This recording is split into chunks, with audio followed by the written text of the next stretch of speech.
বাহিনীর নীতি নির্ধারকেরা পরাজিত সাম্রাজ্যগুলোর প্রতি বেশ কঠোর অবস্থান গ্রহণ করেছিলেন। অস্ট্রো-হাঙ্গেরি সাম্রাজ্যটি ভেঙে গোটা দশেক নতুন রাষ্ট্র এবং রাজ্যের সৃষ্টি করেন তারা। আর অটোম্যান সাম্রাজ্যটি ভেঙে নিজেদের মধ্যে ভাগ করে নেয় ব্রিটেন এবং ফ্রান্স। এই ভাগ বাটোয়ারা অস্বীকার করে তুরস্ক নিজেদের একটি স্বাধীন রাষ্ট্র হিসেবে ঘোষণা করে। প্রথম বিশ্বযুদ্ধে আত্মসমর্পণ পত্র হিসেবে স্বাক্ষরিত ভার্সাই চুক্তি অনুযায়ী জার্মানিকেও বেশ চড়া মূল্য দিতে হয়েছিল।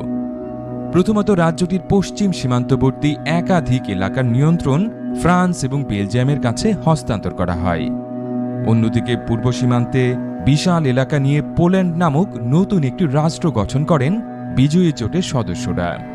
তবে কাজ করতে গিয়ে তারা বিপুল সংখ্যক জার্মান নাগরিককে মূল জার্মানি থেকে বিচ্ছিন্ন করে দিয়েছিলেন।